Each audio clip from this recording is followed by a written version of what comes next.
చెన్నకేశవరెడ్డి గారికి, అలాగే పుట్టారేణుక మేడం గారికి, ఎస్వి మోహన్ రెడ్డి గారికి, ఇక్కడికి వచ్చిన నాయకులకు, కార్యకర్తలకు పేరు పేరున నా యొక్క నమస్కారాలు.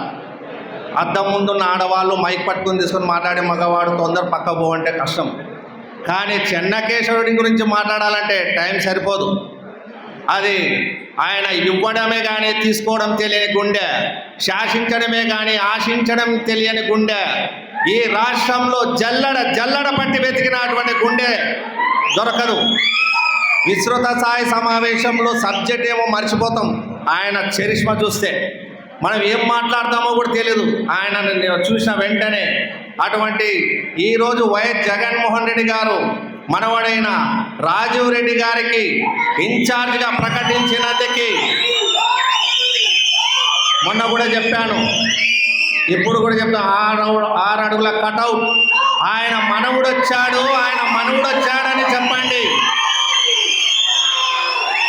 ఖచ్చితంగా ఎమ్మెగనూరు మీద వైఎస్ఆర్ జెండా ఎగరేసి ఆయనని అసెంబ్లీలో కూర్చోబెట్టే బాధ్యత ఎమ్మెగనూరు నియోజకవర్గం మొత్తం తీసుకుంటుందని మేము సభాముఖంగా తెలియజేస్తున్నాం.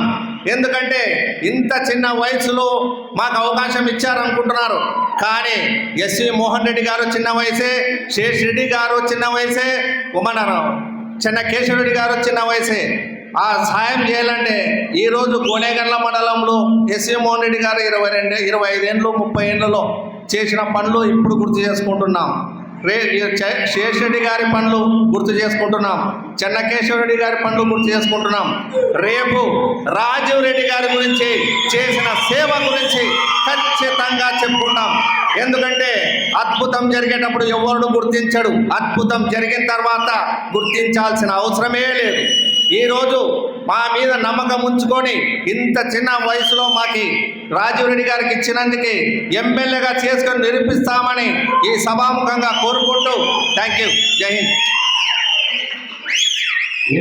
మండల కన్వీనర్ అయినటువంటి బిఆర్ భద్రెడ్డి గారు మాట్లాడుతుందిగా కోరుతున్నాను.